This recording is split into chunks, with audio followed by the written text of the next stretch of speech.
Good evening, Fernwood. It is your candy-making Candide Neil, and it's time for us to lollygag with another episode of Mary Hartman, Mary Hartman. We are watching episode 305 from June 3rd, 1977. I think it's time for us to recap yesterday. Things were looking desperate at the Shumway home as a shivering and sneezing Martha held a flashlight for George to make the final fixes on his bug gun. George is of course angry at Max Slattery for having broken it, but also angry because the heating has been turned off. Grandpa Larkin and his girlfriend Barbie have decided to move out until things settle down at the Shumway home, and George is glad that now the home is reduced to the family unit, George, Martha, and Kathy, except that Kathy comes down with her suitcase packed, and she's moving back into Howie's place because at least the rent is paid there through the month. Kathy kisses her parents goodbye, and then George lights up a candle, but Martha sneezes and blows it out, and things are looking dire for the Shumways. Nearby at the Hager home, Loretta is having difficulty letting go of young Johnny Doe. Charlie reminds her that it is for his own good that he is being released into the wild. And then the topic shifts to their neighbors, Mary and Tom Hartman, whose marriage is falling apart. They've invited Dennis Foley over to talk about the situation, but Loretta is not sure exactly how to start. Dennis shows up and the Haggers invite him to have a seat, and then Loretta jumps straight into it. Why are you messing around with Mary Hartman? Dennis tells them plainly that he is not playing, to which Loretta reminds Dennis that Mary is married to Tom.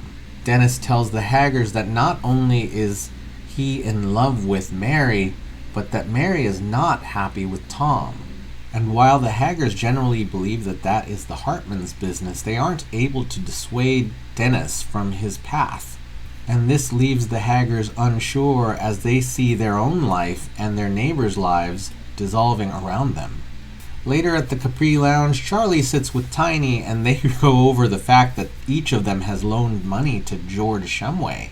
Merle comes in not wanting to talk about politics, but it turns out that he has also loaned George some money. Dennis Foley stops in with some paperwork for the mayor, and that leads to a brief awkward moment between him and Tom. Tom seems angry with his friends that they were spending time with Dennis, assuming that they were talking about his marriage to Mary, but they make clear that they were talking about George and that George has quit his job at the factory. At which point George walks in wearing a suit and tie and buying a round of drinks for everyone. Tiny asks George where his money is, and George pulls out his bug gun as a way of demonstrating that that's where the money's going to be coming from. George has a buyer coming into the Capri Lounge the following day, and that buyer is going to offer George a check for $1 million. Then Max Slattery comes in to get his revenge on George, and the men of the Capri Lounge hold these rivals apart. And then finally Tom Hartman brings his wife Mary into a hotel room because he wanted to create a special moment for her. Mary compares this to the weirdness that Dennis Foley sprung upon her last week, and thinks this is just as weird in a different way. Then Tom and Mary start to make out, but they are interrupted by room service, who is serving dinner to them. As the waiter is serving their food, Mary gets up and starts to correct him and starts to serve the food herself. Tom then proposes a toast as a violinist comes in, and Mary mentions to Tom that this must have cost a lot, and Tom seems intent that this be a very special moment. However, Tom and Mary send the others away, but at this point, Tom is frustrated. Mary says that it's a nice thought, and Tom thanks her for that, and then they sit in silence. Everyone, the emotional undercurrents of this week have been pulling strongly, and today is Friday, so I don't know if it's going to be a big one, but there's only one way to find out.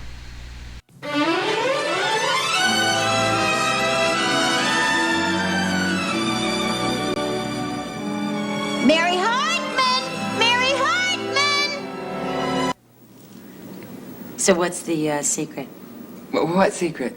You said that you're going to have a surprise that you're going to tell. Can't you Sorry, just tell me Mary. what it is? No previews. Can I take 3 guesses? All right. You're pregnant, right? Wrong. Oh, that's too bad. That really is. Oh, what a wonderful surprise it would have been for Merle.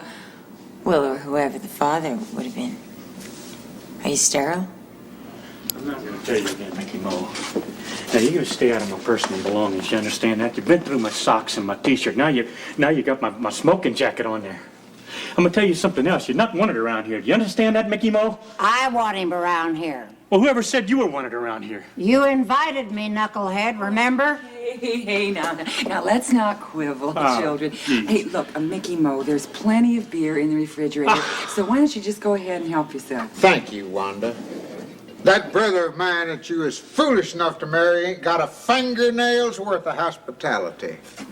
Wanda, come here just a second. What's the matter with you? You don't have to be nice to him. Don't you understand the man's poured chicken fat and beer all over my blue jeans? I know. Look, Merle, your brother is a colorful, down-home character, and he's a definite political asset to us. So just try to ignore the fact that he's a leech and a slob.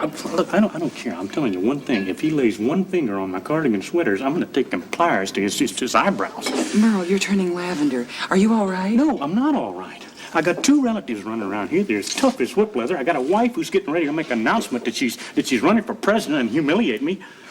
Excuse me, would you like to try one of the pimento hors d'oeuvres with the cream cheese? I put a blueberry in yours, Merle. Oh, thank you so much, Mary. No, it's not that one. I'll get it.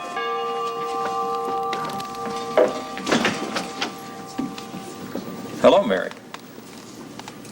Dennis, what are you doing here? Oh, excellent query.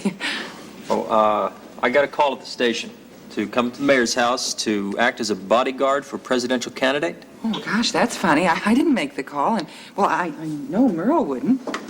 Well, I'll tell you, I called it. I ain't gonna have my room in the White House jeopardized by no aggregation of preverts, murderers, and creeps. Wanda, come here a minute. Yeah. Is this a surprise? Is this a surprise part? Is it a surprise that Merle is going to run for the president? Because, you know, he's been denying it for so long that everybody really believes he's going to run now. So do you think maybe you should come up with a new wrinkle? What do you think? Oh, well, we have a new wrinkle, all right. You look lovely.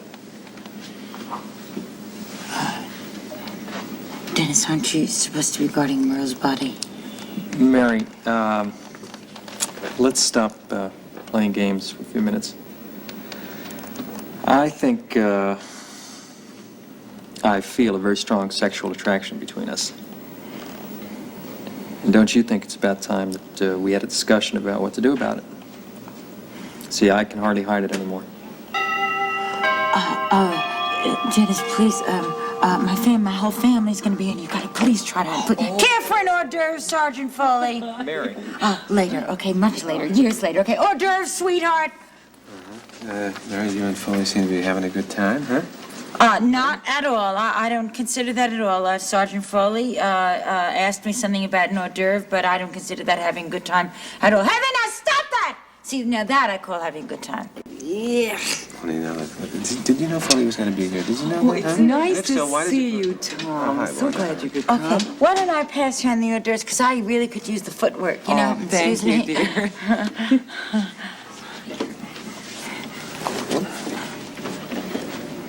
I love that dress.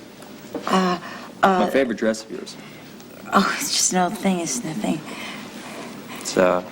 It's the dress you wore that day in the hospital. What day? What day are you talking about? The most beautiful day of my life. Yours too, I think. The day we made love in the hospital bed.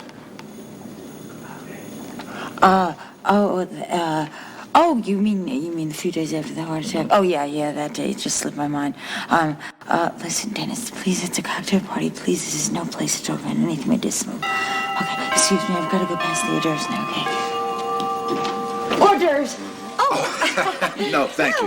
Yes, thank you. Oh, all right. Good. Oh, how nice. I see you've invited some of the neighbors in for your little announcement. Yeah. Listen, Mary. The announcement! Yeah, Wanda has this wonderful surprise announcement she's gonna make. It's not really a surprise at all, but just try to look it, okay? Take it, Wanda!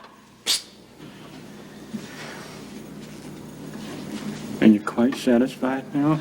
Huh? I suppose this is the first of a long line of public humiliations you got in store for me, right?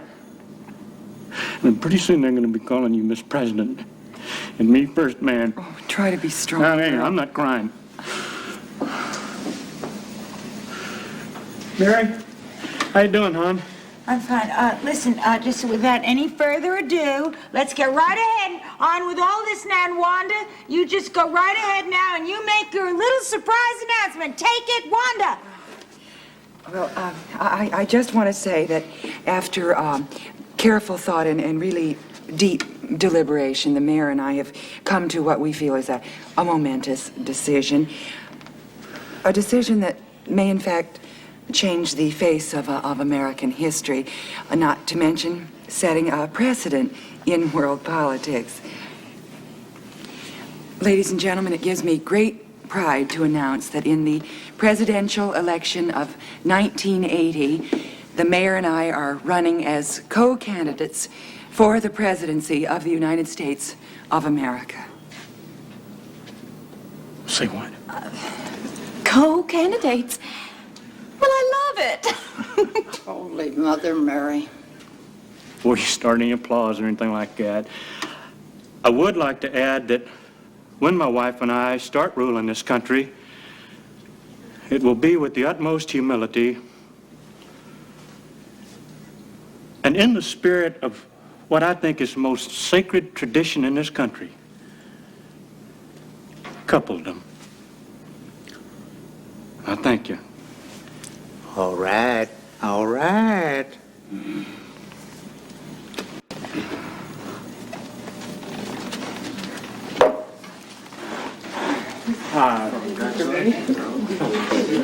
So what do you think? Shouldn't two people who love each other be together? Shouldn't they have a real union soon?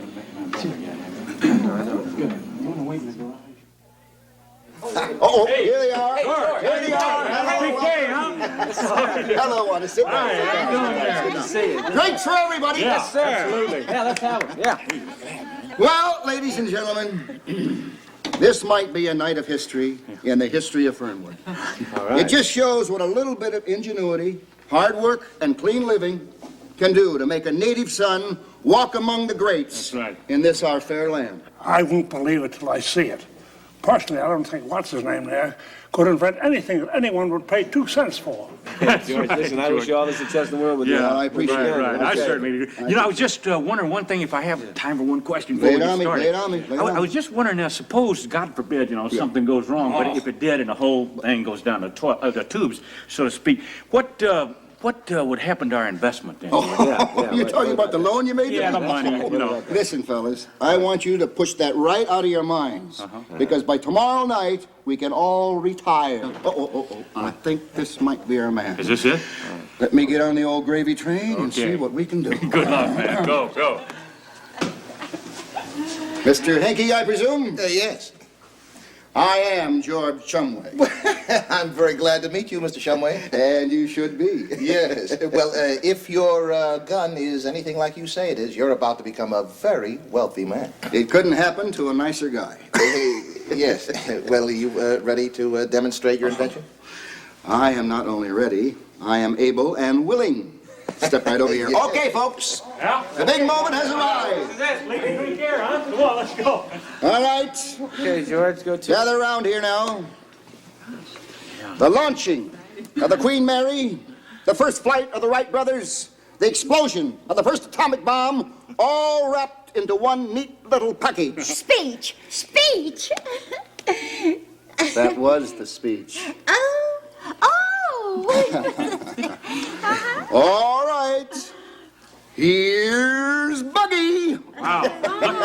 Look at that thing. It's beautiful. I love the rhinestone. Ladies and gentlemen, you are looking at the first bug massacre gun ever made, of which millions will be rolling off our assembly line soon. Bug Massacre is going to change the history in the killing of bugs in America. Bug Massacre will not only kill every bug in the house, it will make bug killing fun, an adventure.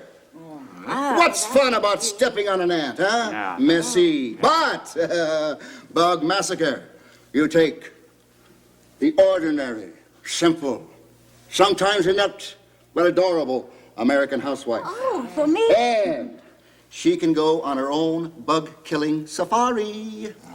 Follow me, follow me. I can't believe it. Really, getting All right, all right. Now suppose this is your typical kitchen. Now, you see a bug crawling across the floor. What do? Reach for an ugly aerosol can? No. You get your trusty Bug Massacre gun. Now watch. Imagine this. You're in the deepest part of romantic Africa. All right? All of a sudden, you look, and there he is. A big, creepy, crawly, slimy bug. Blah. Okay, little lady, do your stuff. Stop that bug. Shoot that bug. Ready? Aim. Fire. Voila. Oh, I don't believe it. Incredible. Incredible. Well, listen, friends, listen, if I could just say something here, as the mayor, Wanda and I have agreed on this thing that I'm going to proclaim this as George Shumway Bug Day. George Shumway Bug Day in Fernwood. But let me also promise that as soon as Wanda and I become co-president of the United States, there will be a national George Shumway Bug Day. All right? Okay. Absolutely, certainly. Oh, you really have something there, Mr. Shumway? Now tell me the truth. Do you really think it's going to sell? Sell? Like hotcakes. You're going to make millions. We should be able to get this in production, I'd say, within a couple of weeks. And then the money's just going to roll in. Oh, let it roll all over me. Now, if you'll just sign all 6 copies, please. It's a standard agreement. You know, everything's in order. Does anyone have a pen? Yeah, I got it. Oh, good. Here you go. There you are. Yeah, this looks standard to me. Yeah, well, sign it. I'm a very busy man. Absolutely. Yeah, well, I think this calls for a drink. Garson. Yeah. Yeah, oh, good. My hand's a little Yes, unsteady. well, that's understandable. I'll have a pink squirrel. What was that? What are you doing? Silverfish. Oh, wait a minute. Allow me. Allow me. What the hell is that? It's a bug gun. My brother stationed in Japan sent it to me. Kind of cute, ain't it? Japan? Brother? Bugs? Oh, you've got some nerve, Shumway. You and your imitation bug gun. Whatever happened to old-fashioned honesty, huh? Oh, boy. Oh, you really have me upset now. I hope you're satisfied.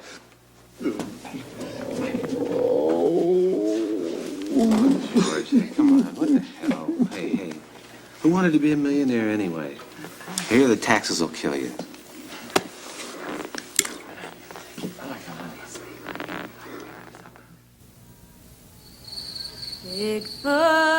Bigfoot, we're calling you. Where in these woods are you, hun? Bigfoot, please hear our call. We've got to give back our son. We're singing and waiting here under God's trees, hoping you're listening and'll come join us, please.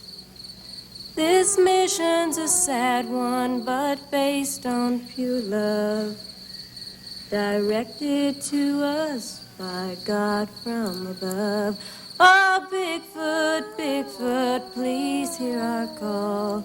Where in these woods are you, hun? Bigfoot,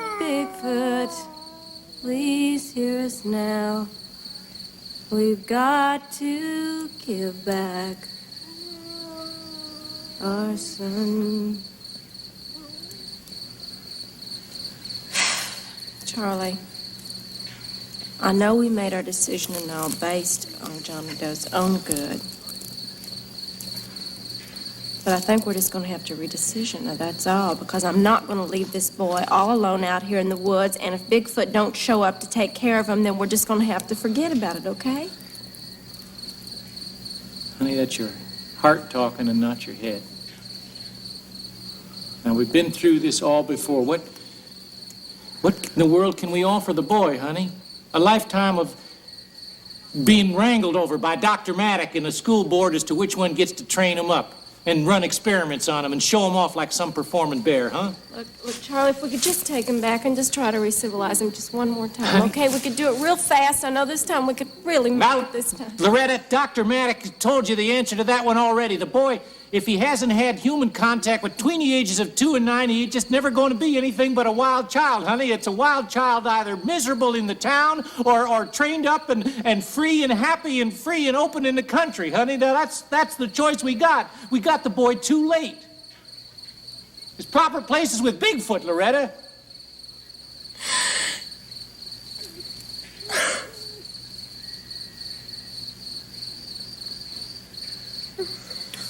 I can't picture it without him, Charlie. I can't and I won't.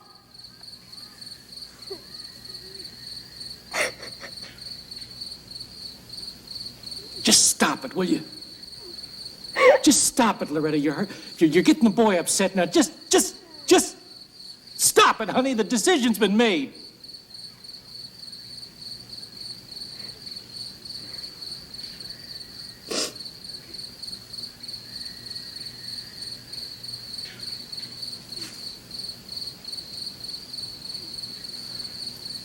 I'm sorry, Johnny Doe. Your daddy's right. Gotta stay in the wilderness where you was reared up. But Lordy, I hated this.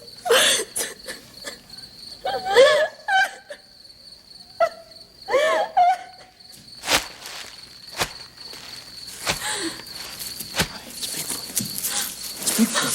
He must have heard you sing. He's come for Johnny Doe. Johnny Doe! Johnny Doe, we're going to leave you now. I want you to be a good boy now, hear me? And I want you to remember that we always love you, even though we're never going to see you again. Goodbye, kid.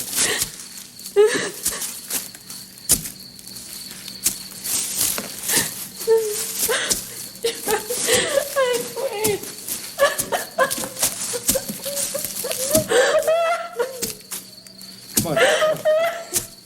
Come on.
I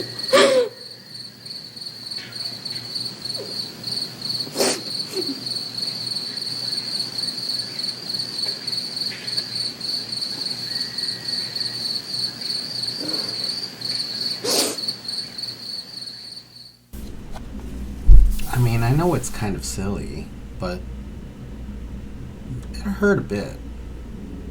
I'm here in my wild child outfit, I guess. I don't know, I just had this in the closet and haven't worn it in a while, so here I am. And yeah, this episode was kind of some resolutions to some big plot lines. I figure that's going to give us some room to figure something else out over the last 4 weeks of this show.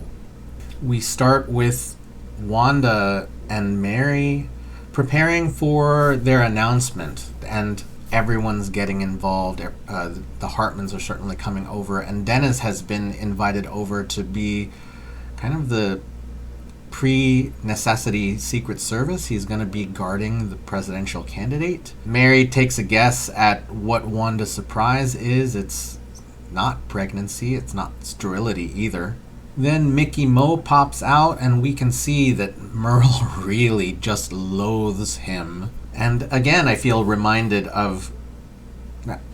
I don't really remember exactly how the Jimmy Carter, Billy Carter energy was. I think they were fairly friendly to each other, although my perception, and I wasn't present for any of this, or really haven't even seen footage of them together, but my perception was that it was sort of frustrating to have this loose cannon running around. I could be wrong, and I was a child when this was happening, but it felt like folks were suggesting that Billy was a bit of a loose cannon. I could be wrong. If I'm wrong, please correct me. Then Buzz and Amanda show up, and that's when Mary puts the tray in Wanda's hands and makes her the host of her own party. Because, Mary, she always wants to host things. Wanda said that she had a surprise, and Mary suggested that that surprise wasn't so surprising, but for those of us who knew what to expect, or thought we knew what to expect, that Wanda was going to run, nope, Wanda definitely threw a surprise in there, and to save Merle's feelings, I think, she has announced that the Jeters together are going to run for co-presidency. So maybe not as powerful an image, seeing a single woman take the presidency, but having a partnership in presidency, that's something that we've never seen ever, and I don't think it's even legal, but that's what's gonna happen. And the scene has one more really weighty beat in it, which is to say that Dennis Foley is pushing towards having sex again with Mary. They do a quick recap of the things that happened before, in season 1. But Dennis is holding in his passion and really wants for Mary to have sex, and we can see here that Mary is not ready for that. She clearly has feelings for him. That's not a lie, right? When Dennis says that there is an attraction between them, that's true. That doesn't mean that it's the right thing for them to have sex. However, that's what he has put on Mary, and that's a whole different tray. And then we're at the Capri Lounge with, Lounge Lizard style George, who is really thrilled to have this buyer come in. The Shumways are there, and the Jeters are there, and the Hartmans show up. I think of the bug gun as basically just a fancy water gun that has bug poison in it, so I don't know what's so special about it except that it's fun. It's actually the kind of water gun we would not see today, and I think we still saw water guns that looked like real guns back in the 70s. Many years later, it was determined that toy guns that looked like real guns could be used in bad ways or could lead to very bad results. I mean, even toy guns that look like toy guns lead to bad results in America. However, George is demonstrating his gun for the buyer. Martha hesitatingly pulls the trigger. I didn't hear anything spectacular, but apparently everyone was impressed by the use of this gun. And this means that there's contracts to sign. And my thought was, oh, this guy was going to swindle George. But no, the bug gun was invented in Japan. Doesn't mean that it can't be patented here in the US. But apparently that has soured the deal, and George is not making $1 million. And then we're in the forest again, and I wonder if this is really the last we will see of Johnny Doe. It seems like it is, but this is the final beat, it looks like, of Loretta and Charlie worrying about the right thing to do for their boy. Loretta is having difficulty letting go, and Charlie is trying to be the reasonable one. Again, Charlie feels love for JD, but is being hard because he sees how much pain JD is living in the civilized world. And it really is, I mean, Loretta sings a song, which is what we know that she does when she is in the most emotional states. She's singing out her grief and her pain, her mourning. That's what she's feeling right now because she knows she's going to lose this son. And considering the first season, right, that aside from wanting to be a country superstar, the other thing that Loretta really wanted was to be a mother. To see that element of her dream slip through her fingers is really heartbreaking. And I don't blame Charlie because he is doing what he thinks is right, and Loretta comes to that point of view as well. Her heart hurts, but she has to make a choice that's good for her son. And I wasn't sure if we would actually see the Bigfoot figure. We don't today, but we definitely see the presence that we have seen. We see Bigfoot's point of view and hear that breathing. And Johnny Doe looks up, I think smiles, walks to him. And then when we next see Loretta and Charlie with that letter sweater that JD stole from the laundry line when he first appeared. So I don't know if Loretta and Charlie aren't going to be working on raising JD, what they've got around the corner for them. We've got 4 weeks of story. I hope that we see more of them. Maybe there will still be JD stories to have, but it did feel kind of final today. And George and Martha, well, the bug gun clearly isn't going to go anywhere, so what's going on with them? We can see that the Hartmans are in distress at best, and the Jeters seem to be doing all right. They seem to be sort of on the same page. So everyone, we are going to be approaching this final 4 weeks of Mary Hartman imminently. But before then, it's time for us to add on to Kathy Shumway's list of lovers. This is our Friday entry, and that goes to Max Slattery. Max Slattery was introduced in the Lulu storyline, about which I will have to share a video up here. And he was a truck driver who was stopping in this spot, and then later on became involved in Charlie and Loretta's storyline. But Loretta mainly was frustrated that he was taking up so much attention from Charlie. And that's when Loretta tried to fix Kathy up with Mac. And that didn't go so well. Later, there was a very turbulent event in Fernwood, and that's when Kathy got interested in Mac. She was still seeing Howie Freeze at the time, but she certainly had this bubbling attraction for Mac Slattery. Of course, that brings us pretty close to where we are today, and we know that there's been a few different storylines with them at this point, but we couldn't have a list of Kathy Shumway's lovers without covering Mac, so there we are. Thank you so much, everyone, for watching with me today. Thank you so much for leaving your thoughts, feelings, and impressions down in the comments. Thank you for lollygagging with me, and we will see you next week in Fernwood.